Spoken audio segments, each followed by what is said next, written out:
Bom dia, meu povinho do 7º ano. Hoje nós vamos começar a unidade 7, falando sobre atmosfera, calor e temperatura. Então, na página 212, a gente vai começar falando dos gases da atmosfera. E eu botei aqui para vocês o banner das feiras de ciências passadas. E aí, tá mostrando para vocês os gases e as porcentagens. E a gente vai falar já sobre eles. Então, vamos acompanhar aí, página 212, a composição do ar. A gente sabe que o ar é formado por uma mistura homogênea de gases. É uma mistura de gases e a gente não consegue olhar e separar os gases. Por isso que a gente fala que é uma mistura homogênea. Então, vamos lá. Logo que o planeta surgiu, não havia atmosfera estável. Essa camada gasosa se formou aos poucos e no começo era constituída por gases diferentes dos atuais. Fenômenos como a fotossíntese realizada por bactérias e a emissão de gases pelos vulcões estão entre aqueles que provocaram as mudanças na composição da atmosfera. Porque na fotossíntese a gente sabe que eles absorvem gás carbônico e libera oxigênio.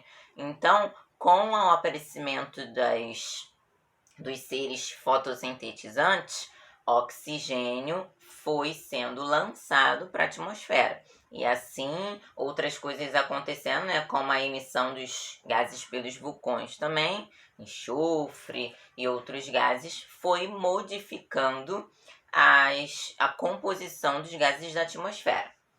A atmosfera é essencial para a vida em nosso planeta, não só pelo fato do gás oxigênio ser indispensável para os seres vivos. A atmosfera também ajuda a controlar a temperatura da superfície da Terra, para que o nosso planeta não fique nem muito quente nem muito frio. A Lua, por exemplo, não possui atmosfera. Lá, a temperatura do dia chega a 130 graus e de noite menos 170. Pouquinho de nada frio, né? O ar atmosférico é constituído majoritariamente por uma mistura de gases: nitrogênio, gás carbônico, oxigênio e vapor de água. Existem ainda outros gases que somam aí 1%. Os mais abundantes, nitrogênio e o oxigênio. Nitrogênio com 78% e o oxigênio com 21%. Aqui, totalizando 100%, você pode ver que o nitrogênio pega a maior parte aí e o oxigênio, segundo lugar aí. Então, eles representam 99% aí de todos os gases da atmosfera. Os gases do ar não estão distribuídos igualmente, como a gente pode ver aqui nessa figura. Alguns, como o gás oxigênio, predominam nas camadas mais inferiores. Por exemplo, quanto mais a gente for subindo, né, na nossa altitude, mais o ar vai ficando rarefeito. Então, o gás oxigênio, ele tem mais quantidade de partículas na superfície. Conforme você for subindo, vai ficando mais denso, vai desaparecendo as partículas do oxigênio. Então, vai ficando mais rarefeito. E o vapor de água também está presente no ar em quantidade variável, de acordo com o local e o clima. Às vezes a gente fala, né, da umidade do ar, aí tá muito seco, a umidade relativa do ar tá não sei quanto. Então, quando tem mais partículas de água, a gente fala que a umidade do ar, vamos dizer assim, está relativamente boa. Mas quando tem poucas partículas de água suspensa, a gente fala que a umidade relativa do ar está baixa. Então fica aquela dificuldade até de respirar, e quem tem problemas respiratórios sofre mais ainda. Então vamos agora falar sobre cada gás separadamente, começando do oxigênio. A maioria dos seres vivos respira oxigênio. Apenas algumas espécies de micro-organismos sobrevivem na ausência desse gás, que são os seres anaeróbios, como é o caso das bactérias causadoras do tétano. O gás oxigênio também participa no processo de queima ou combustão. Então, o gás oxigênio, ele que alimenta a combustão. Vocês já viram aquela experiência que você acende a vela e tampa com um copo? Então, aquela vela ela vai ficar acesa consumindo o oxigênio que está ali dentro do copo. Quando o oxigênio do copo acabar, o que acontece com a vela? Plim, apaga. Então, o oxigênio, ele alimenta a combustão. Então, sem oxigênio, não há fogo, tá bom? Nesse processo, os materiais que queimam são chamados de combustíveis. São exemplos a madeira, o carvão e a gasolina. Para que esses materiais queimem, é necessária a presença do gás oxigênio, que é denominado comburente. Além disso, a combustão só tem início quando se fornece energia a partir de uma faísca elétrica ou uma pequena chama, por exemplo. Nesse caso, a fonte de energia é chamada fonte de ignição. Então, o gás oxigênio aí é importante na vida de todo ser vivo, né? Quase todos. Tem algumas bactérias anaeróbias que não utilizam o gás oxigênio, tá bom? E ele é um gás que alimenta um fogo, tá? Um gás aí que alimenta a combustão. Gás nitrogênio é o mais abundante na atmosfera, tá? O que tem maior quantidade. Os seres vivos necessitam de nitrogênio, mas a maioria não consegue obtê-lo diretamente do ar.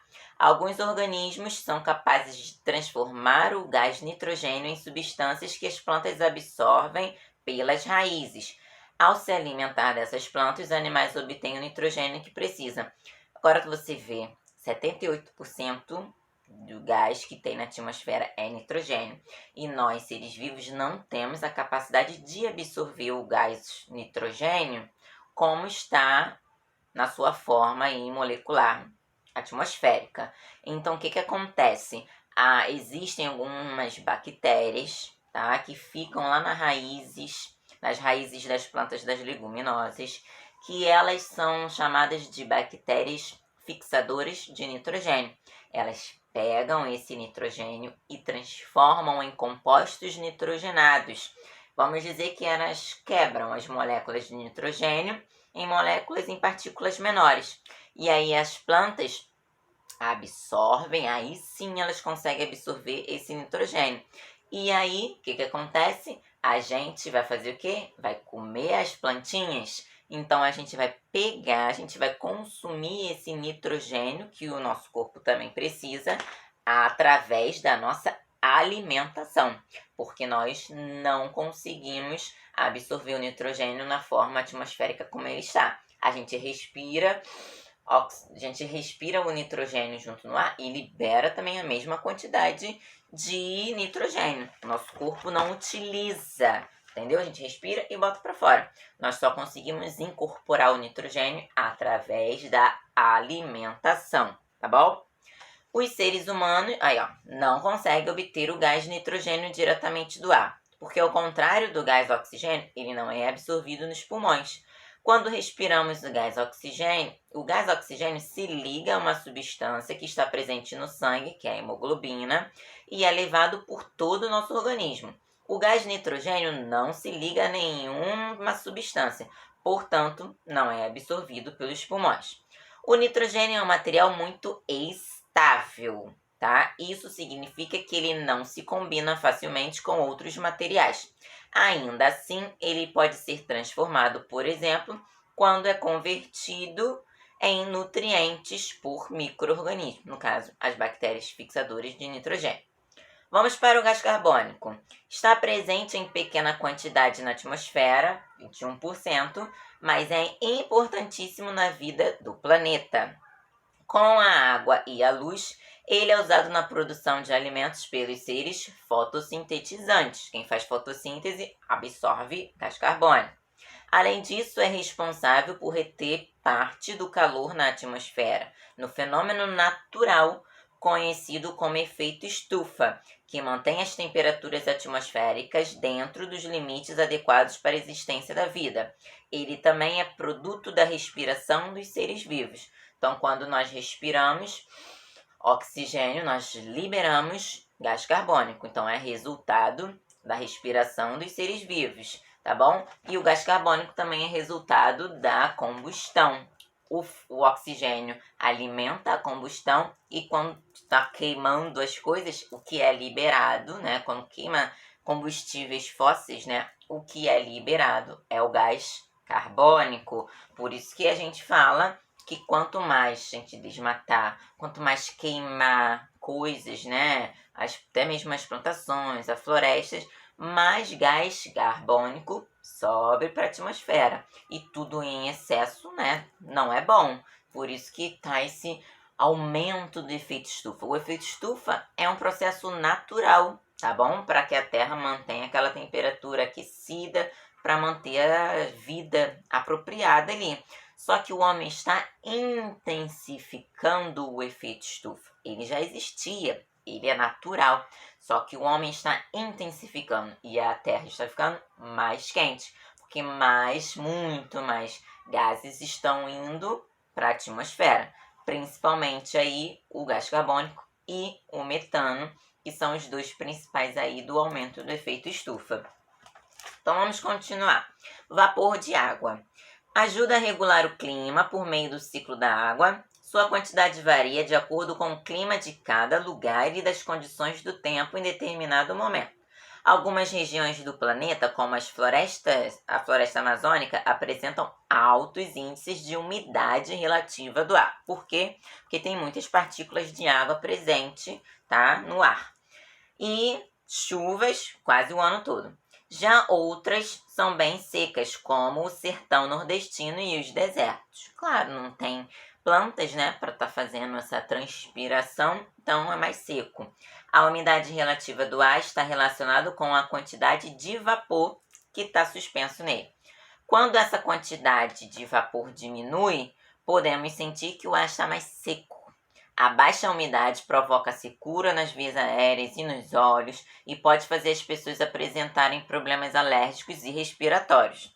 Quem é alérgico sente na hora que essa umidade do ar está baixa. Além de afetar a saúde humana, a baixa umidade aumenta o risco de incêndios em pastagens e florestas.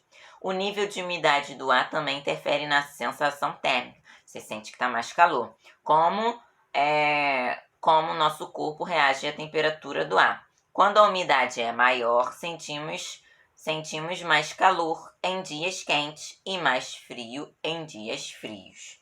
Então, vamos continuar falando aí agora das modificações na atmosfera. A gente vai falar da atmosfera e suas dinâmicas aí, ó.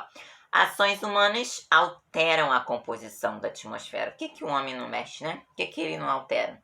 Se fosse para fazer coisas boas, né? O homem é muito inteligente para fazer coisas boas, mas também usa sua inteligência para fazer coisas, né, que destroem a si próprio e a própria natureza. A atmosfera é dinâmica. A composição da atmosfera pode ser afetada por fenômenos naturais, como erupções de vulcões que lançam no ar uma grande quantidade de partículas de gases. Atualmente, as atividades humanas também provocam modificações atmosféricas. A queima de combustíveis fósseis, como gasolina, óleo diesel, carvão, né? As queimadas e a derrubada de floresta, além da poluição causada por indústrias que emitem gás carbônico direto, entre outras ações humanas, influenciam na composição da atmosfera. Essas alterações podem causar problemas ambientais, como o aquecimento global, a chuva ácida e a destruição da camada de ozônio. E nós vamos falar dessas três agora. Começando pelo efeito estufa e o aquecimento global. O efeito estufa, né, o aumento do efeito estufa, causa o aquecimento global. O planeta Terra fica mais quente, porque parece que a gente está dentro realmente de uma estufa. O efeito estufa é um fenômeno natural, responsável pela manutenção das temperaturas atmosféricas, como a gente já falou, nos limites adequados para a existência de vida. Esse fenômeno está relacionado com a retenção de parte da energia solar por gases da atmosfera, o que permite manter aquecida a superfície terrestre. Do total da radiação solar que atinge a Terra, cerca de 30% é refletida pela atmosfera, não chegando à superfície do planeta. Outros 70% são absorvidos pela atmosfera, pelas águas, principalmente dos oceanos, pelo solo e pelas plantas. Parte dessa energia solar absorvida pela superfície terrestre é reemitida, ela volta, tá bom? Para a atmosfera na forma de calor. Gases como o gás carbônico e o metano presentes na atmosfera absorvem parte dessa energia e a reemitem de volta para a superfície. Essa troca contínua impede que o planeta esfrie demais. Desse modo, sua temperatura média permanece estável. Então, o gás carbônico e o metano estão lá para manter essa radiação nos níveis adequados. Mas, como ele está em grande quantidade, numa quantidade excessiva, ele acaba fazendo com que mais raios voltem para a Terra. Por isso que fica mais quente. Pouca quantidade de raios do Sol consegue voltar, tá?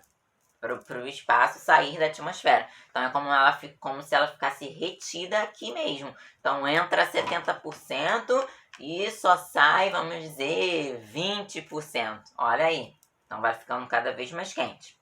Os cientistas chamam de aquecimento global o aumento da temperatura atmosférica que vem acontecendo gradualmente ao longo dos últimos 100 anos.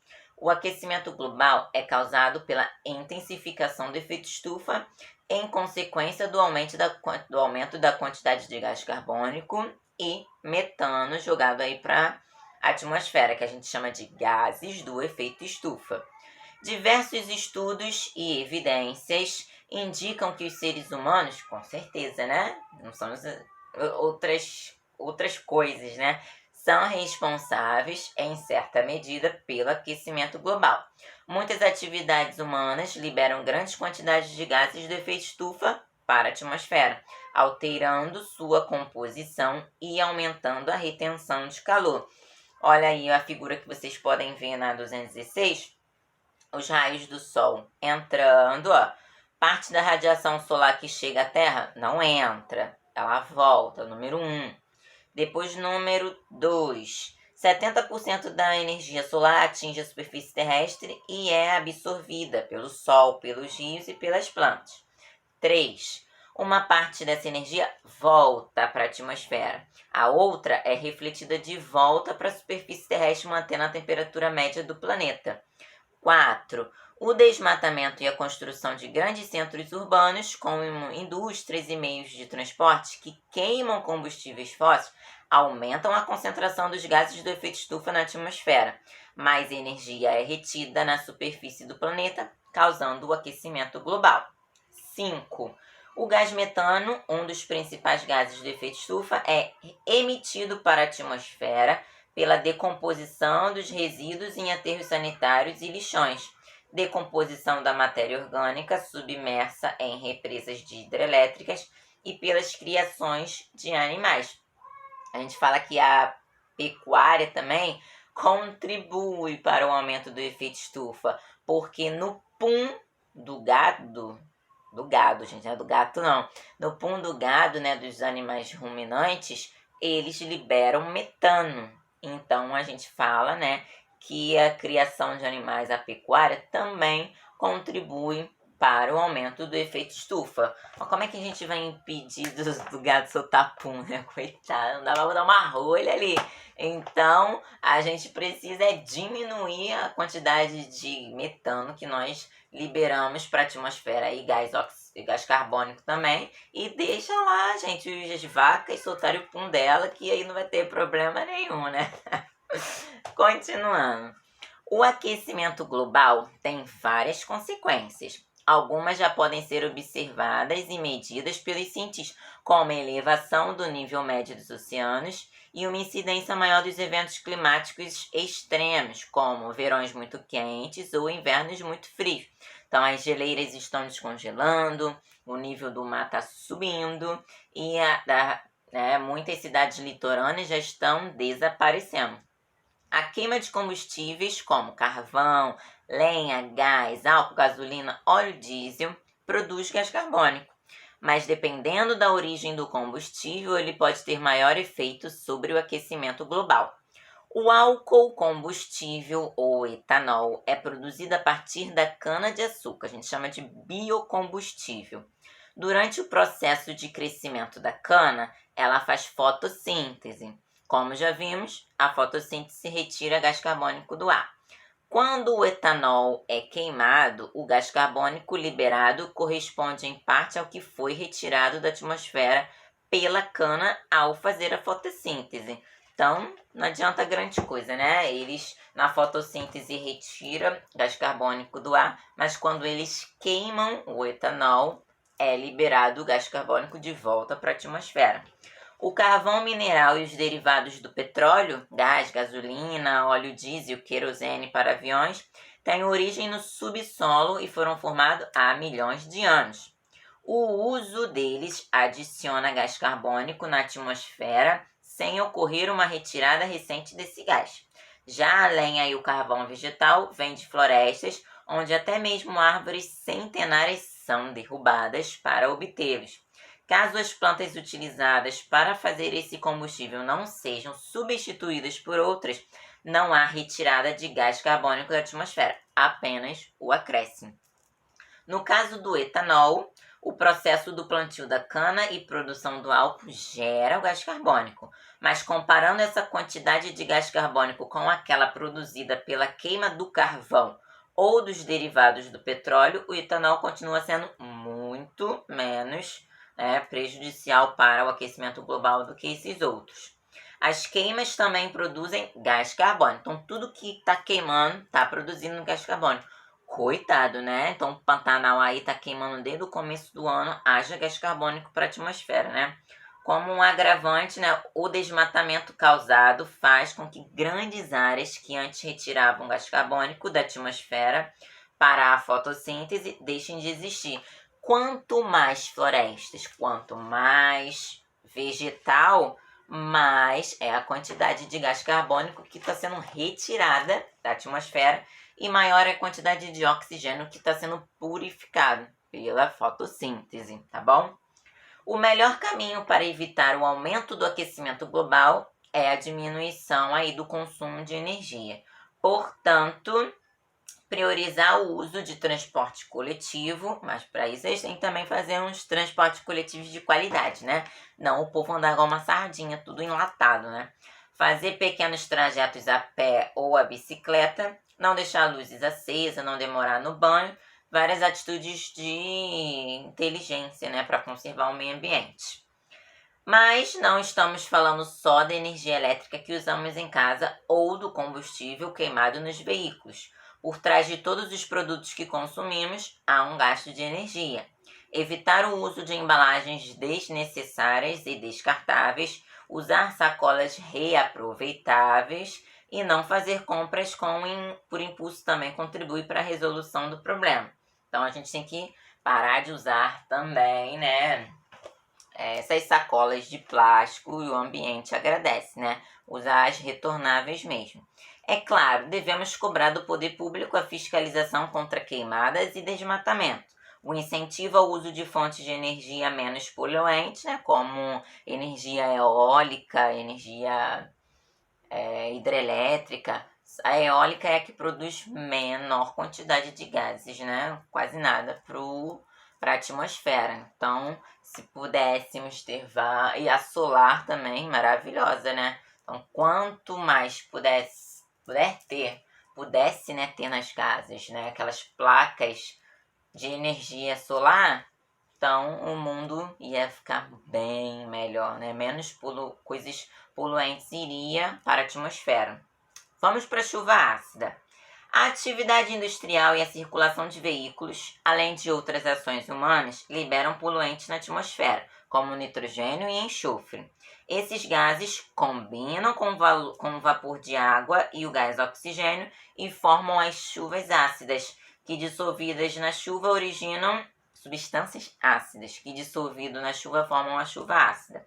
Ao cair no solo, nos rios e nos lagos, a chuva ácida causa danos a plantas, animais, algas e micro-organismos.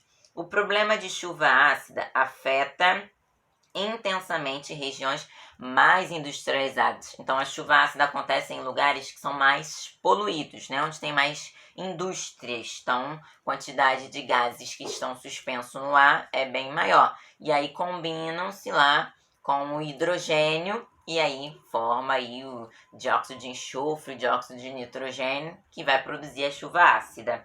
E aí, o que acontece? Aí no livro vocês podem ver, eles danificam monumentos, destroem plantações, tá? Edificações, estátuas. E aí, ó, sai a letra A como era, a letra B ele foi, né, restaurada.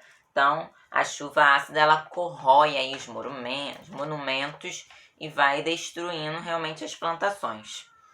O ozônio, vamos falar agora sobre a destruição da camada de ozônio. E a gente termina, tá acabando. O ozônio é um gás produzido na atmosfera em uma camada denominada estratosfera, que na estratosfera é que tem maior quantidade de ozônio, né? A maior parte do ozônio permanece dentro dessa estratosfera. Por essa razão, dizemos que na estratosfera está a camada de ozônio.